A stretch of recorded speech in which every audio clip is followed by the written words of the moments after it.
Guys, welcome to the Bird Brain Podcast, where the goal is to rise above it all, stay elevated, create that infinity, and up your you. I'm your host, Isaiah, and today we are talking about daily allowance. What does that look like? And it's not in a literal sense, although, you should be investing in yourself. So if you're paying yourself stacks on stacks, you should be doing that. That's cool too. But there's a different kind of allowance I'm talking about today. And also intention and action, all those things, how they work together to create the most necessary trinity in your life. If you like what you're listening to, subscribe to the YouTube channel, follow the Bird Brain Podcast on iTunes, subscribe there to stay up to date with the episodes. You can even follow us on Instagram, iTunes. You can listen anywhere you listen to podcasts or even music. We're everywhere. So, yeah. So, the daily allowance, what am I referring to?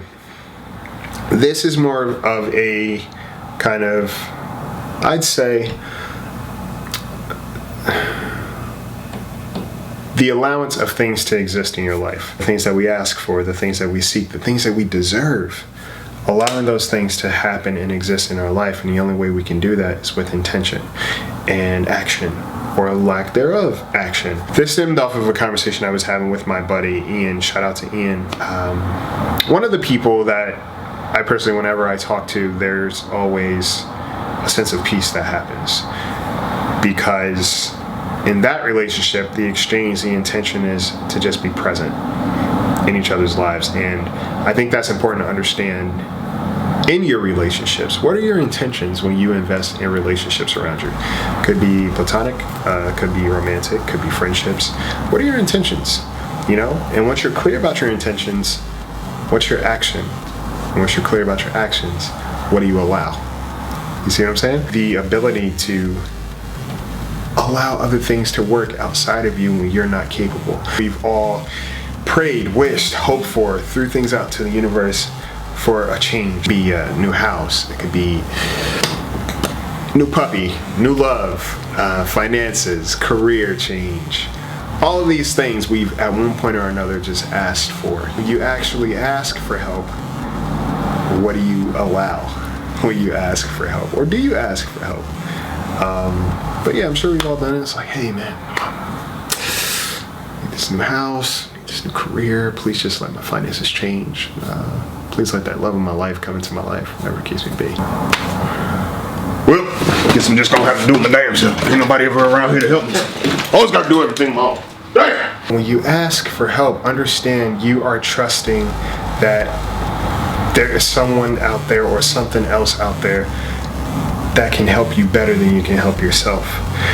Sometimes it is necessary for us to trust that there are things outside of our control that can aid us in the best way possible. Let's say you have asked for help in the past and it wasn't successful. The person didn't show up or they didn't deliver or something didn't go your way. Yes, that happens. Flip side, I'm sure you've asked for help other times and things happened the way they were supposed to. And he coined the concept of allowance and how necessary it is to allow other things to exist in our space when we are seeking more, something greater than what we're capable of manifesting or cultivating on our own. Yes, it requires work, but even in your work, you need to have the right intentions. The notebook, guys, the notebook. So here's something that I wrote down that I think would be good for you. One of the things that he said, anything can come out of anything, and that's true. Any intention, anything that you seek, it could come out of something else. One of the best things that happened to me came out of something that was kind of chaotic, confusing, and very ambiguous. Asking for help is not a weakness. It indicates you may not have the resources necessary, and you're seeking someone who does.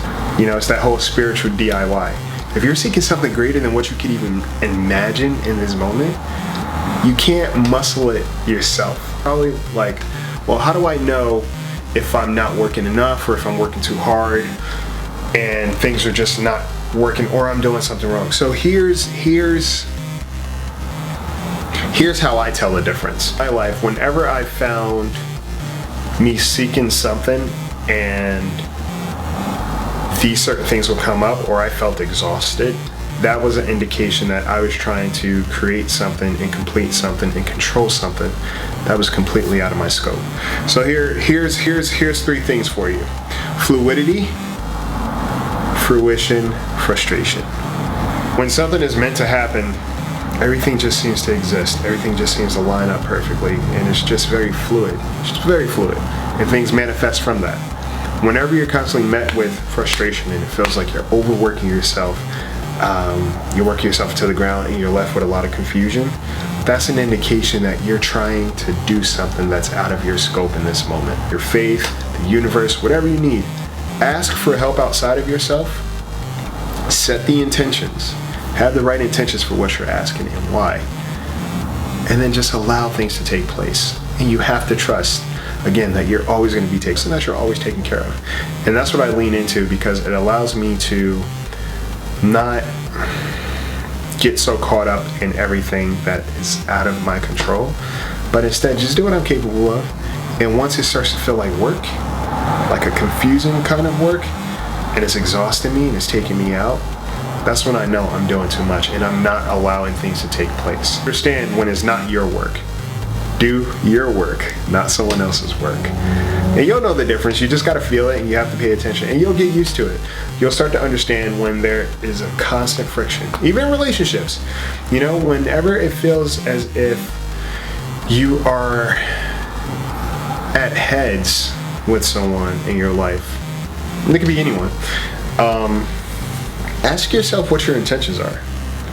Is it to change this person to be more like what you want them to? Or is it to have a better relationship with them? What are your intentions? And what are you allowing? Are you allowing this person to be themselves and express themselves and show you who they are authentically? Or are you afraid that it might create a different dynamic that you're not in control of? And because of that, you're not allowing things to take place. You don't have to save the world.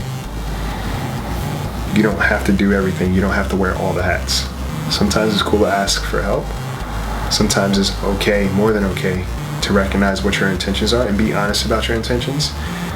And the most important thing, allow other things to happen. Allow yourself to receive what it is that you're seeking.